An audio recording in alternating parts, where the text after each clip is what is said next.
హైదరాబాద్ లో కన్సల్టేషన్ మరియు 3,500 రూపాయల colour Doppler test Avis hospitals లో ఉచితంగా పొందండి. నమస్తే రమగారు. నమస్తే జయ. రమగారు, మనం కొన్ని పురాణ ఇతిహాసాల్లో వింటూ ఉంటాం. ఫర్ ఎగ్జాంపుల్ ప్రహ్లాదుడు ఉన్నారు. తను భక్తితో భగవంతుని తనకి ఒక సహాయం కోసం పిలిస్తే వచ్చేశారు. ద్రౌపది చూసాము. తర్వాత గజేంద్ర మోక్షంలో చూస్తూ ఉంటాం. అంటే భగవంతుణ్ణి మనం పిలిస్తే వచ్చేస్తాడు. వస్తాడు, పిలవకపోతే రాడు. రాడా? పిలిస్తే వస్తాడు. ఎవరు పిలిస్తే వస్తారు? ఎవరు పిలిచినా వస్తాడు జయ. పిలవడం ఎలా పిలుస్తారు అనే దాన్ని బట్టి ఉంటుంది. ఓహో, అది పాయింట్. గజేంద్ర మోక్షం తీసుకో. గజేంద్ర మోక్షంలో 1000 సంవత్సరాలు యుద్ధం చేశాడు గజేంద్రుడు. మనకు తెలుసు కదా కథ ప్రకారం. అలా ఎలా ఉంటుందని అడక్కండి, అంతే, మనకు తెలీదు. పురాణంలో చెప్పారు. పోతన గారి భాగవతంలో గజేంద్ర మోక్షం పద్యాలు ఉంటాయి. లోకంబులు, లోకేశులు, లోకస్థులు తెగిన తుది ఎక్కడ ఆలోకమైన ఒక చీకటి లోకం వెనకాల ఒక పెద్ద చీకటి, దాని వెనకాల ఒక మహాద్భుత లోకం ఉంది. అక్కడెక్కడో ఉంటావు నువ్వు వచ్చి నన్ను రక్షించు, నా వల్ల కాదు, ఇంకా ప్రాణములు ఠావులు తప్పే అంటాడు. నా ప్రాణం అయిపోయింది, మూర్ఛ వస్తుంది, నీవే తప్ప ఇతఃపరం వెరుగా మన్నింపవే, రావే వరద కావవే ఈశ్వర సంరక్షించు భద్రాత్మక.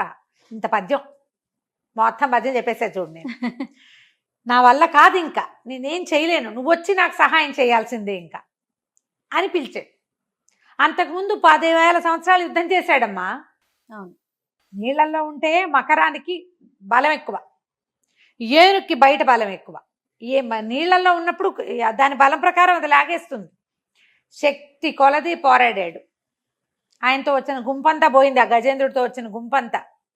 ఋతువులు మారుతూనే ఉన్నాయి, యుద్ధం అవదే. శక్తి పోయాక నా వల్ల కాదు, నువ్వే రా అని పిలిస్తే అప్పుడు ఏం చేశాడు? ఈయన సిరికిని చెప్పాడు, శంఖచక్ర యుగమును చేదోయి సంధింపడని పరిగెత్తాడు. భార్యకి చెప్పలేదు. శంఖం చక్రం యుద్ధం అక్కడ ఎవరినో చంపాలంటే ఆయుధాలు కావద్దు, ఒట్టి చేతులతో పరిగెత్తాడు భగవంతుడు. భగవంతుణ్ణి అలా పిలిచే ఆర్తి భక్తుడికి ఉంటే, దేవుడా నన్ను కాపాడు అంటే వస్తాడు. కాపాడు అని అడగకుండా నేనే ప్రయత్నం చేస్తే రాడు. ద్రౌపది కథలో కూడా అంతే కదా. ద్రౌపది కథ, ఆవిడ వస్త్రాపహరణం, ఆమెను రక్షించగలిగిన మహానుభావులు, మహాశక్తివంతులు, శౌర్య ప్రతాప సూర్యులు అయినటువంటి భర్తలు 5గురు కిరీటాలు తీసి పక్కన పెట్టిన ఆయుధాలు విసర్జించి కూర్చున్నారు. ఆమె మొదట భర్తల వైపే చూస్తుంది, వాళ్ళ వల్ల కాదు. అర్థమైంది ఆమెకి. అందుకని భగవంతుడిని పిలిచింది, అందుకొచ్చాడు. ఆమె అటు ఇటు పరిగెత్తి నా వస్త్రం లేదని ఒక గదో ఏదో పుచ్చుకుని చెంబు చేత విసిరేసి యుద్ధం చేస్తే యుద్ధం చేసుకుంటూ ఉండేది. పారిపోయేదేమో లేదా దొరికిపోయేదేమో. సందర్భాల్లో ఆవిడ ఏం చేసింది? భగవంతుడా నువ్వే నాకు దిక్కు, అన్యథా శరణం నాస్తి త్వమేవ శరణం మమ అంది. అందుకని శరణము ఇచ్చాడు. ప్రహ్లాదుడి కథలో ఎన్నిసార్లు అతనిని రక్షించాడో భగవంతుడు. భగవంతుడు ఉన్నాడని నమ్మాడు కాబట్టి. ఇక్కడ ప్రధానం అది. ఎప్పుడు కూడా నమ్మాలి. ఆ నమ్మకం ముందు మనకేంటంటే అపనమ్మకం వస్తుంది ఒకటి. తర్వాత రాడేమో అని అనిపిస్తుంది, లేడేమో అనిపిస్తుంది, రాడేమో అనిపిస్తుంది. ఈ కాలంలో దేవుడు వస్తాడండి అంటాం, దేవుడు రాడు, ఆయన ప్రతినిధి ఎవడో ఒకడు వస్తాడు. ఆ కాలం కాబట్టి, అది సత్యయుగం, సత్యకాలం కాబట్టి శంఖచక్ర గదాధారిగా ఉన్నవాడిని చూడగలిగేవాళ్ళు. అవును, మామూలు కళ్ళతోటి. మనం ఎక్కడ చూస్తాం? ఎవరో సహాయం చేస్తారు. సహాయాన్ని బట్టి వీడు భగవంతుడు పంపించిన వాడు అని మనం తెలుసుకోవాలి. నా వల్ల కాదు అన్నప్పుడు ఏదో ఒక సహాయం లభిస్తుంది. మనమే ప్రయత్నం చేస్తుంటే రాడమ్మా దేవుడు, రాడు. దీని మీద ఒక చిన్న ఇంట్రెస్టింగ్గా ఉండే చందమామ కథ ఒకటి. ఒకసారిట పాలకడల్లో విష్ణుమూర్తి, లక్ష్మీదేవి ఆవిడని హాయిగా గులాసాగా పడుతున్నాడు. ఆవిడ కాళ్ళు ఒత్తుతుంది. చటుక్కును మాయమైపోయేట ఆయన. కంగారు పడింది, అయ్యో అయ్యో ఎక్కడికో వెళ్ళిపోయాడు, ఈయన ఏమైపోయాడు అని. ఉన్నట్టుండి మాయమైపోయాడని ఈవిడ కంగారు పడి బ్రహ్మకి శివుడికి కబురు చేసేసింది. వాళ్ళు వచ్చేసరికి ఈయన వచ్చేసాడు.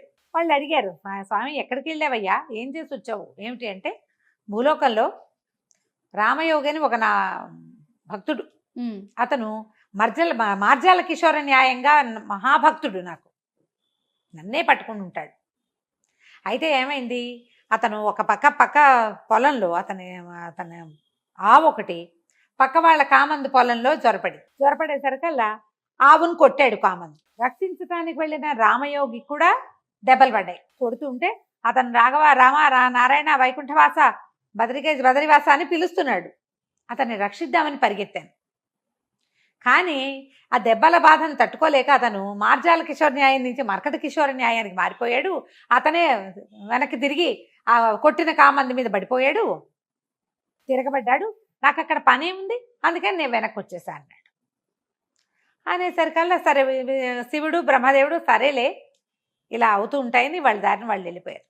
లక్ష్మీదేవి నిదానంగా భర్తను అడిగింది, ఇందాక మీరు మీ భక్తుడి కోసం పరిగెత్తుకుంటూ వెళ్ళాను, మొదటేమో మార్జాల కిషోర్ న్యాయం అన్నారు, అదే అంతే, తర్వాత వాడు అతనే తను రక్షించుకున్నాడు మర్కట కిషోర్ న్యాయంలోకి వచ్చేసాడని అన్నారు, ఈ రెండు న్యాయాలు ఏమిటి అని అడిగింది. న్యాయం అంటే ఏమిటి న్యాయం అంటే, మొదటిది మార్జాల కిషోర న్యాయం. మార్జాల కిషోర్ అంటే మార్జాలం అంటే పిల్లి పిల్ల. ఆ పిల్ల బాడీ వదిలేసి ఉంటుంది. పిల్లి దాన్ని ఇట్లా మెడ దగ్గర పట్టుకుని, పిల్లి పళ్ళు కూరలు ఎంత పదునుగా ఉంటాయి, అదే ఇట్లా పట్టుకుని తీసుకుపోతుంది. పిల్లికి దాని మీద స్పృహ ఉండదు. ఆ పిల్లకి తల్లి మీదే నమ్మకం. దానికి భగవంతుడే నన్ను నడిపించేవాడని నమ్మాడు రామయోగి. దెబ్బలు పడుతుంటే రామ గోవింద నరహరి వార్తేవ పురందర అని పిలిచాడు నన్ను.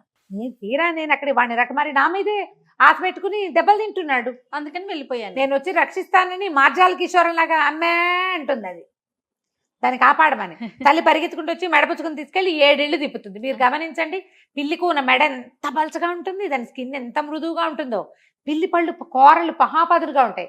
పళ్ళు దిక్కండా పిల్లని ఇట్ట పట్టుకెళ్తుందమ్మా, అది భలే పట్టుకుంటుంది. మార్జాల కిషోర న్యాయం అది. తర్వాత ఏమైంది, అతను ఏం చేశాడు, ఆ దెబ్బలు తాళలేక దేవుడి గోవిందనామాలు వదిలిపెట్టేసి గోవింద కేశవ మత్సూదన అండం మానేసి పంచగట్టి దెబ్బలకు దిగాడు. తను రక్షించుకునేందుకు ప్రయత్నం చేశాడు. ఇది మర్కట కిషోర న్యాయం. మర్కటం అంటే మంకీ, కోతి ఎంత పరిగెడుతుందో ఎంత ఎగురుతుందో దాని పిల్ల ఇట్లా కావలిచ్చుకుని ఉంటుంది తల్లిని. గమనించండి, ఆ పిల్లకి తల్లి మీద నమ్మకం లేదు, తన చేతుల మీదే నమ్మకం. అదే పట్టుకుంటుంది. కోతి అన్ని చెట్లు ఎక్కుతుంది, అవి ఇవి పట్టుకుంటుంది.